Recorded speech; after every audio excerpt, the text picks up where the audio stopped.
In 2013, the Hall Art Foundation began a partnership with the Ashmolean Museum to present a series of semi-annual exhibitions curated by Sir Norman Rosenthal.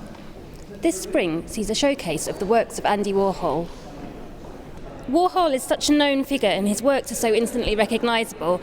How do you put on an exhibition like this and keep a fresh and interesting angle for the public? Well, you never know, do you? I mean, basically you're given a pack of cards, which in this case, I've been given a pack of cards in this particular case, which is the collector. This is Andy and Christine Hall, who've collected these pictures. And so, it's what you've got. And I think they've collected very subjectively.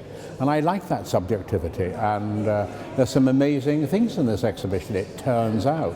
For example, the famous portrait of the man called the American Man, this factory owner from the Midwest somewhere, and who was asked by his son, who was presumably some kind of pretty boy, who wandered into the studio, and the studio said, would you like to do a portrait of my dad, for his 60th birthday or something like that? And he collected a little bit of American art, this guy, and was connected with his local museum, like a number of American industrialists.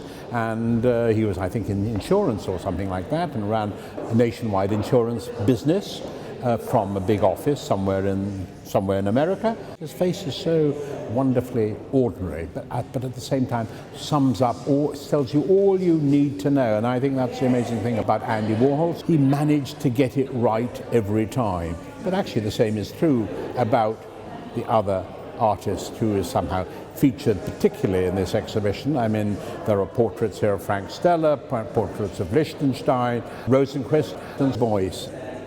They get the essence of Beuys in that kind of ghostly way, that kind of almost complete lack of colour in them. They're very, very amazing, I think. And they're barely visible, yet they're totally there. Like the great sort of the man of culture that he was, who was constantly referring to Goethe, to German Romanticism. But the extraordinary thing about Beuys and Andy is that somehow they transcend being an artist. They become great symbolic figures of their age, certainly to people who are interested in the culture of that period and their age, and they somehow seem to peer into the future, unlike their contemporaries. Perhaps.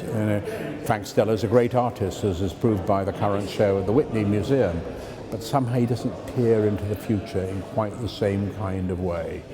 I think that comes through even in this in this exhibition as much as anywhere, and it has its own very personal take on things. For example, the small shadows look very beautiful here. Of course, he painted large shadow paintings, large oxidation or piss paintings, which are so beautiful and so beautiful. But this collector has 6 small ones, but they tell you all you need to know, and that's what's so special. What about the end wall here with the drawings on? Well, we can go and look at those, but again, they show Andy in a very extraordinary way. Andy was, he was a photographer. He thought of himself later on as a filmmaker, as photographs, making these things. Of course, the paintings, by the way, these screen prints, have an amazingly painterly feel to them, which is beautiful, but also these drawings are as good as any drawing by Matisse. And, his hand is so natural, so quick, and so perfect, and he gets it. Warhol, in fact, Warhol is a draftsman. I've learned that even these later drawings, dating from just before he died, from '86, have an extraordinary quality, and the last works, if we go to these last works, they are paintings, but they're also like drawings too. Well, they happen to be done on canvas, the drawings are done on canvas. And they're monochrome. And they're monochrome, this monochrome room, that maybe individually seem quite minor, but then when you add them up, they've become another corpus of work, which is very interesting and special.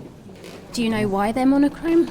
No, I don't know. I suppose because Andy chose to make them that way, because he knew what he wanted to do. He knew what he wanted to do. He obviously already had a kind of premonition of death, I think. Heaven and health are one, what is the phrase? Heaven and hell is one breath away.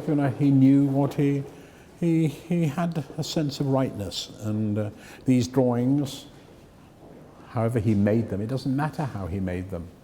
They look right and they feel right, I think, People like to put great artists down. They put Beuys down, they put Warhol down, but suddenly they're looking better than ever.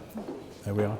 And there's a strongly religious element to these final drawings. Of course. There's a, he was a Catholic, and he went to church quite regularly. Even if only, I think he went to church every day. Actually, and towards the end of his life, he would look into church and probably cross himself, and invisible to the rest of the world.